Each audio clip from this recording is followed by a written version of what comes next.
Hi guys! Sabay ganun eh, no? Tingnan nyo itong butas. Ito oh. Lalagyan ko po ito dito ng, ay tataniman ko pala ng ampalaya. Dati kasi iba yung tawag ko sa mga viewers ko. Ngayon guys na lang. Sige, para mas maganda. Pang teenager ang tawag di guys. Yan po oh. Ampalaya. Isang piraso lang itatanim ko dyan. Tapos, tatambakan lang. Mamunga ka ng madami. Para makaiwas sa diabetes, magtanim na ang ampalaya. Pagkatapos, didiligan lang yan.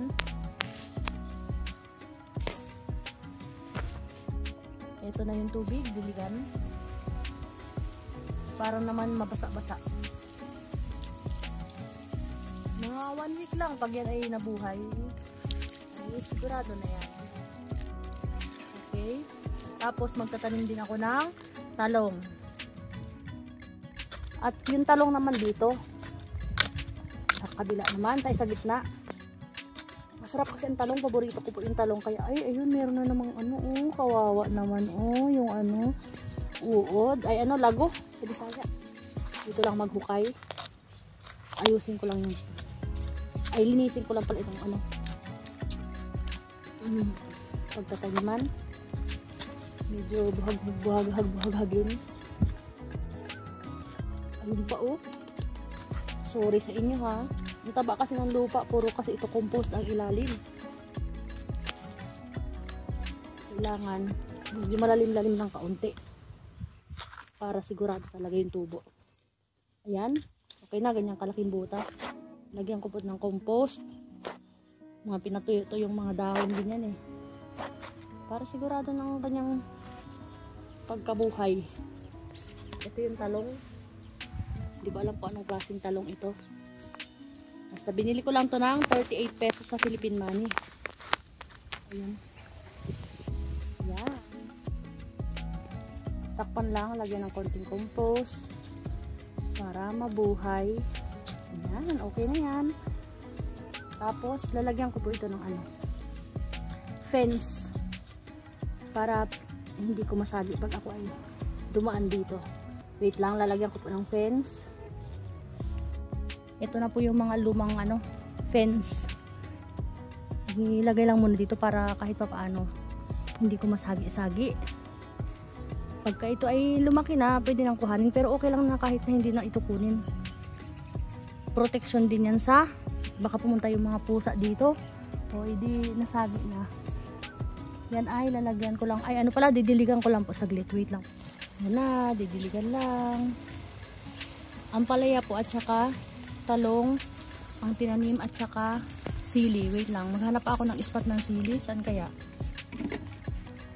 Yan po pala ay pechay, yung may bulaklak na dilaw. Bubunutin na lang po yan para dyan na lang itanim yung ano, yung sili.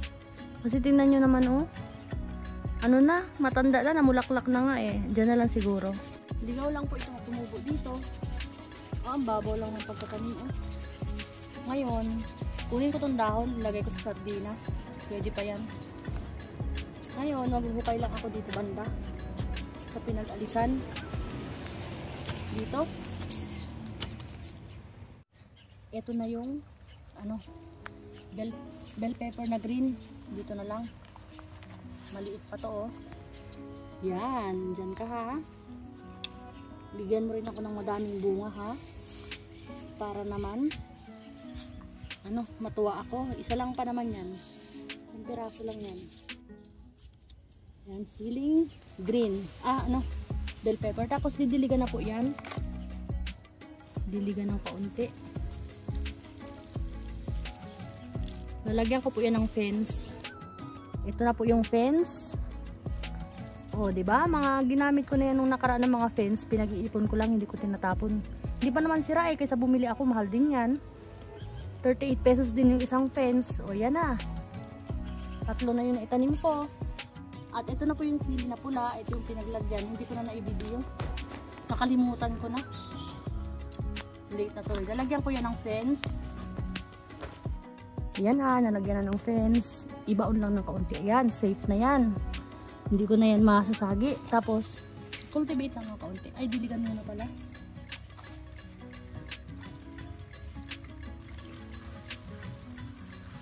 Konti lang. Yan. Tapos, i-cultivate ng kaunti. Wa ako dito. Ayan na. Yan, hoping ako na mamunga yan ng madami. Okay na yan. Yan lang po yung mga naitanim ko. Thank you for watching.